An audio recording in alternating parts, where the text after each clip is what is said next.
Can deleting social media make you happy? Social media is great for you. Social media is horrible for you. Well, with so many positions, what's the right answer? So join me as we discuss the data, my own experiments, the pro users and con users positions, and finally, actionable tips to apply to your daily lives.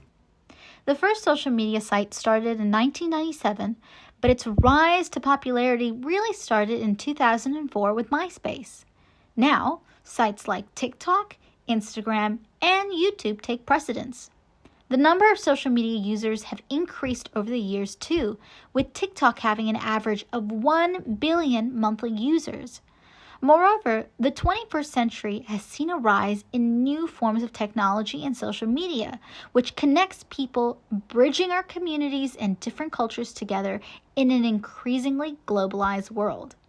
From videos on how to make chocolate chip cookies to homework help, social media and these various tools have also given us greater access to knowledge and learning.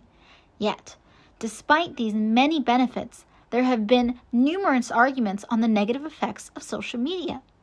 But before taking a look at the effects of social media, let's look at how much time is spent using it and the positions on it. Now, the pro ranges from increased communication with friends and family, creating greater ties of social cohesion within social media communities, and creating a place of learning. Whereas the cons range from increased sense of isolation, depression, and anxiety. Other cons can take form in the desire to stop wanting to use social media but still not being able to. Moreover, a 2018 study also found that social media use disrupted and delayed sleep, which is associated with depression.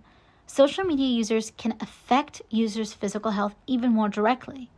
However, another long-term longitudinal study done over the course of 8 years on 500 adolescents between the ages of 13 and 20 found no correlation between social media use and depression and/or anxiety.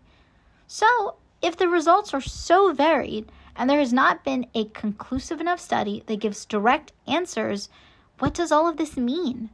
Well, I've been studying this topic for a few years, and my position 5 years ago is quite different from what it is today. And after much research and testing the theory myself, I have reached a better conclusion than the archaic, social media is bad for you or it's good for you. Social media requires a level of distance to be had between media consumed and things done outside of social media. Limiting social media use without getting rid of it completely still allows people to build bonds of social cohesion and interact with their specific interest groups. Social media is like sugar. It's delicious, but if you have too much, it can be problematic. Moreover, too much social media occupies time, and that is one of the main issues. Time is a commodity that cannot be returned. If that reality stresses you out a bit, congratulations. You're alive, and your stress is an indicator that maybe there are things you want to do and you're spending your time elsewhere. The positions that social media is wholly horrible or wholly wonderful is rather archaic, as it is a tool like any other that has pros and cons. Perhaps the better question is not, is social media bad, but rather, is overconsumption of social media stopping people from doing the things that they want to do? In a time commodity, limiting social media use and practicing gratitude are much more beneficial. A 3-month longitudinal study conducted revealed that expressing gratitude to others appears to be a crucial step in driving benefits, and these benefits may not be limited to the emotional health. Now, does deleting social media guarantee happiness? No. Like anything in life, under general circumstances, happiness requires effort and a willingness to work on feelings and maintaining a state of joy. And ways to maintain happiness is to stay in a state of gratitude, to be thankful, and to address anything you hold with positive affirmations. We have an estimated 70,000 thoughts a day, and if we practice gratitude affirmations and limit our social media time, we can practice greater balance in our lived realities. So, is social media good for you or bad for you?